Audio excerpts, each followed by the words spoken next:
One doubt in the day, Julia is traveling in a car to school. Julia is traveling in a car to school, which is situated at a distance of 40 kilometers from her home. If the car takes 30 minutes to reach the school, then the speed of the car in kilometer per hour is. Julia అనే ఒక అమ్మాయి car లో travel చేస్తుందంట home దగ్గర నుంచి school దగ్గరికి.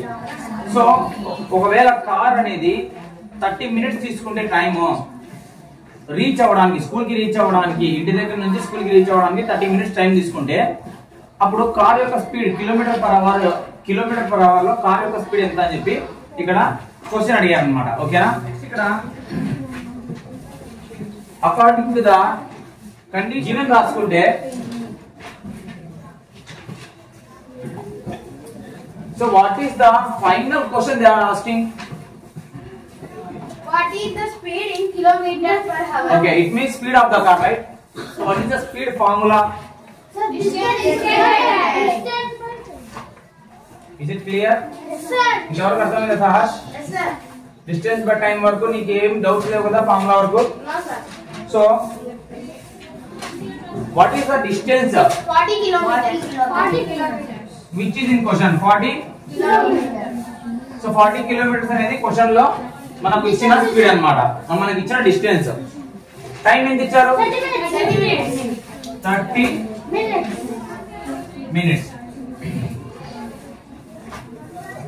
So in the question they are asking about speed of the car in kilometer per hour. వాళ్ళు question లో ఏమడుగుతున్నారంటే జూలియా ట్రావెల్ చేస్తున్న కార్ యొక్క స్పీడ్ అడుగుతున్నారు, అది కూడా కిలోమీటర్ పర్ అవర్ లో. యూనిట్స్ గుర్తుపెట్టుకోండి, కిలోమీటర్ పర్ అవర్ లో అడుగుతున్నారు. బట్ మనకి ఇక్కడ డిస్టెన్స్ కిలోమీటర్ లో ఉంది, బట్ టైం అనేది మినిట్స్ లో ఉంది. సో ఈ టైం ని మనం హవర్స్ లో కన్వర్ట్ చేయాలి. సో ఎలా కన్వర్ట్ చేయాలి? వెరీ గుడ్, కన్వర్షన్ చేయాలి. 30 into 60 నా? Divided by 60. Very good, 30 divided by 60 చేయాలి. ఎప్పుడైతే మినిట్స్ లో ఉన్న టైం ని మనము హవర్స్ లో కన్వర్ట్ చేస్తామో 1 అవర్ ఇది equal to 60 minutes, right? So మనకి ఇచ్చిన క్వశ్చన్ లో మినిట్స్ వచ్చేది 30 మినిట్స్. సో దీన్ని మనం హవర్స్ లో కన్వర్ట్ చేయాలంటే డివైడెడ్ బై 60 చేయాలి.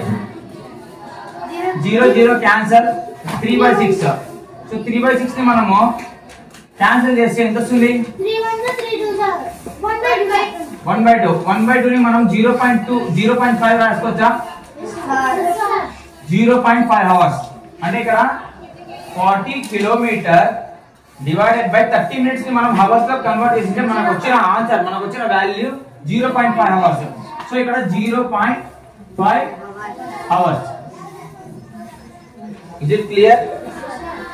లేదంటే దాన్ని మనం 0.5 అవర్స్ లా పెట్టుకోకుండా 1/2 అవర్స్ లా పెట్టుకోవచ్చు కదా. ఎందుకంటే ఇక్కడ ఉంది 1/2 అని. సో హియర్ 40 కిలోమీటర్స్ అలానే ఉంటుంది.